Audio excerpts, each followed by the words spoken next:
Aišku, čia ir klausimas įdomu, ar tu turi tą Instagramo kaukę, ar vis dėlto esi toks Instagrame, koks ir gyvenime. Nes, žinai, mes dažniausiai vis tiek kažkokį vaidmenį. Jo, stengiamės vis tiek seniau. Perdėti kažką. Jo, seniau labai aš norėjau tokio įvaizdžio, kad aš visiškai toks neapsikrantis. Va, ten, pavyzdžiui, visi po treniruočio sakydavo draugai, tu čia dar nesąmonė, sako, va, pavarai, lekiam ten kažką, baisiai, varom kažkur kažką. O aš ten, va, po treniruotę sunkios baisiai, sugalvoju kokią nors, tipo, nesąmonę, ar tai pašokti, ar dar kažką tokio patrigerint, kad čia, tipo, mes kaip kovotai, mums čia nei poilsio nereikia, nei ten kažko, va, ten su mergom kažką, ten tada, su draugu ten visokio nesąmonėlių. Darydom ir, žinai, labai buvau susikoncentravęs į tą tokį, žinai, norėjau tą tokį lengvą būdiškumą, kad aš čia, laimiu ir man čia nieko per daug nereikia man čia nei disciplinos, nieko, žinai. Ir tada buvo toks fake, toks, aš toksai, aš čia mega talentas, žinai, čia aš iš to pozityvumo, iš gerumo, o iš tikro žiauriai kankindausiu ir toksai, žinai, ir va būdavo ten, pavyzdžiui, pas mamą gyvenu ir pasikvietęs ten pusnogių ten mergų modeliukų, ten, kad tenais norėjau fotosesijos, ten pasidariau fotošūtą, mama ten sako, iškviesiu policiją, čia jokių nogų mergų nebūtų, dar visokių, žinai. Pala, sustokim štai vietoj, plačiau prašyčiau. Gyveni su mama. Ne, gyvenau seniau. Gyvenai su mama ir įsikvietei namo pusnogių panų, kurios fotkintusi. Papasakai, kas čia buvo? Tai taip galvojau, pamačiau internete, kad tipo, vienas ten kažkokių, kad moteris kaip toksai, kaip šviestuvas, žinai, užsidėjus ir viena mergina tenais kaip tik pasidalinus buvo šitų ir aš galvoju, gal jinai norėtų, tipo, aš įsivaizduoju, žinai, kad ateityje aš čia milijonieriaus tame gyvensiu ten, Rūmuose kažką ir va čia mano dabar yra, taip žinai, aš labai žaviuosi ir susitapatinu su tai žmonėm, kurie, tipo dabar yra milijonieriai ir jeigu jie nuo pat pradžių būtų milijonieriai ir, tipo, nėra tos sąryšio su žmogum, žinai. Ir jeigu tu, tipo, va dabar aš pas mamą gyvenamas, pusnogės merginos, ten sudėtais papais, ten su rimkenzo lipdukais ant vavo ir jau, tipo, paklausiu, ar jinai, tipo, veltusi. Sako, davai, let's go, įdomu, tipo. Ir susiderinu, mama sako, tikrai nesąmonė.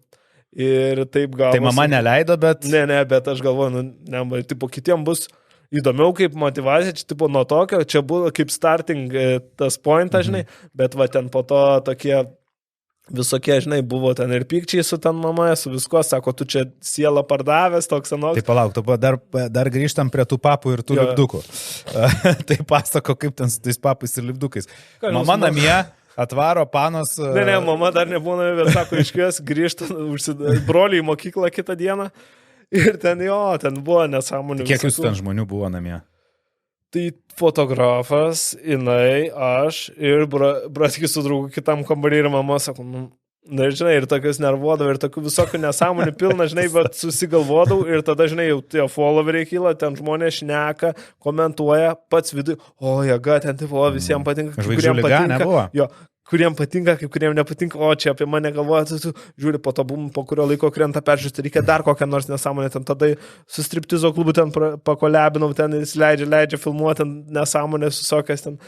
Irgi ten, eik, tu ten toks visą laiką ir sportuot nori, ir lėkti, ir pas mergas lėkti, ir toks, žinai, ir dar sekasi kovos, viskas, žinai, bet ir viskas ant to tokio, žinai, kad trenerio tos tikėjimas, man viskas, kad, žinai, toksai dar jaunystė, toks ir tada bam, tada dar atsirado toksai jau, kai supratau, kad gavau tą tokį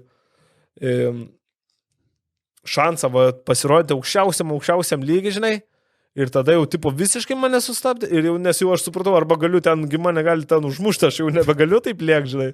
Ir jau tas galvoju, jaučiuosi, kad, žinai, per anksti, žinai, ir toks, viduj toksai, žinai, kaip būna, dar savim ant tiek nepasitikį, buvau tokioje komforto zonelį, su savo lygos. Žinai, Instagrame žvaigždė tai neringė tenai su čempionu. Visiškai, žinai, tu žinai, kad kiti priešininkai jau vyresni, jau tą visą praėję, žinai, ir tipo dabar matau labai irgi pas kai kuriuos jaunus irgi. Bet tai visi praeina tą žvaigždžių lygą, suprantate, čia. Žinai, bet kai kurie, žinai, kai kurie vis tiek, pavyzdžiui, pas moteris, tai labai dažnai matau, kad, tipo, čia turiu follower, čia aš tokia, aš anokia, bet iš tikrųjų, kas iš tų, tipo, follower, jeigu tu, Čia kaip mes su Ironvydu šnekėjom ir jisai sako, tai ką ten tie followeriai nuotraukų pasidaro, kaip jis ten sakė, kad nuotraukų pasidaro su kokiu bičiu susitinka, kuris ten nusiveža į viešbutį, prisidaro gražių nuotraukų pas draugės namie viešbučiuose tenai, žinai, su tuo pačiu skolintų rožių tenai,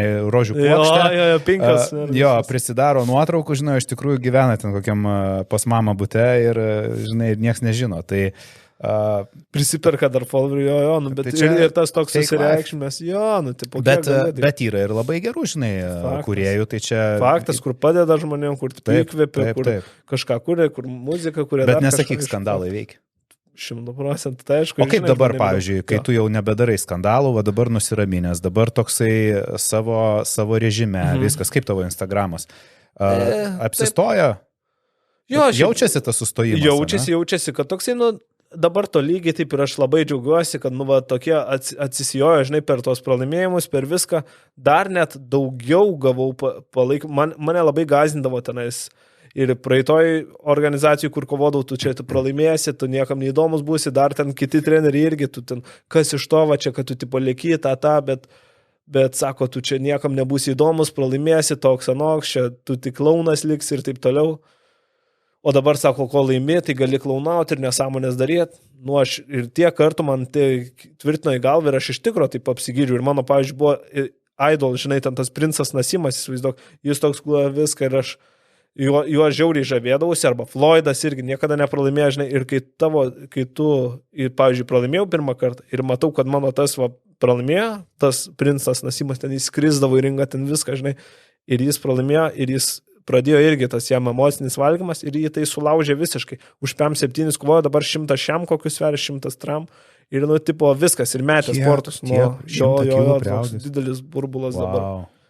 Kad ir multimilionierius toks. Turi pavyzdį, kaip nereiktų daryti. O tuo metu, ir aš tada pagalvau, kad man, tipo, žiūrėdamas į tas asmenybės, aš jau nebegaliu savęs sieti su Floydu. Tada aš kojau kitų asmenybių, kurie panašius perina, tai Tyson Fury, pavyzdžiui, tada mane labai įkvėpė, kad jis, ten, kad ir multimilionierius, žinai, kad viską siekia, ten visus diržus laimėjęs, bet, sako, tipo, nebenori irgi gyventi, sako, jam viskas, tipo, nusibojo, tipo, tik tais nori apsėsti irgi 100 kg, man atrodo, buvo uždėjęs ten su tais apsėdimais, narkotikais ir taip toliau, kažkada ten bandė net su mašina išsitaškyti.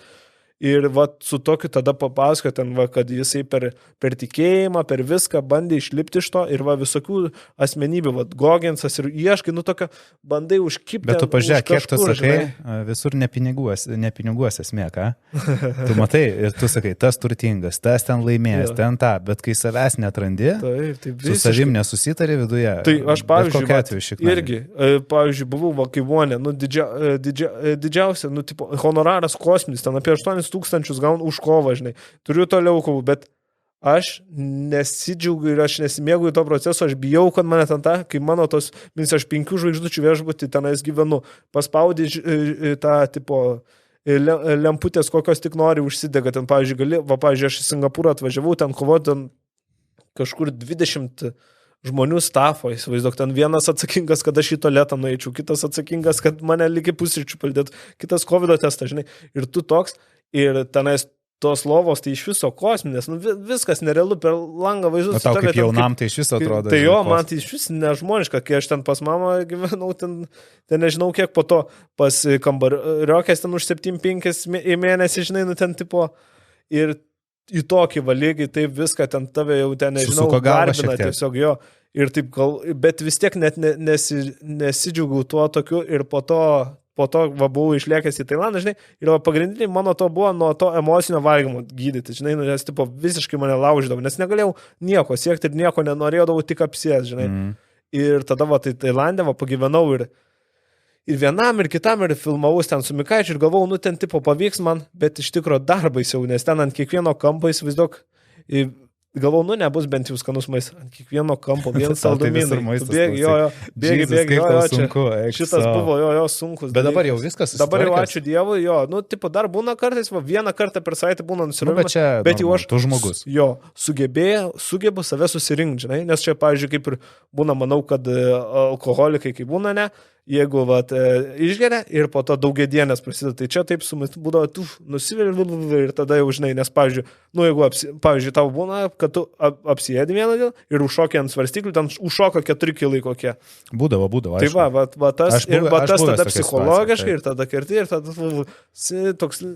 Bet amžinas ratas, žinai. Jo, ir šitoj vietoje labai svarbu, aš čia kaip turbūt specialistas pasakysiu, tai kad labai svarbu mesti dietas į šoną.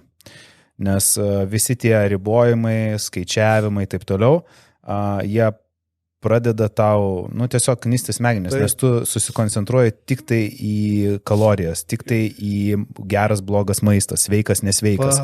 Ir šiaip aš dažnai pats susilaukiu, žinai, tokių žinučių, tugi sportuoja, kaip tu čia tą kolą gali gerti, tugi sportuoja, kaip tu čia sausus dribsnius valgai. Hebra, valgykit jūs ką norit, gerkit jūs ką norit.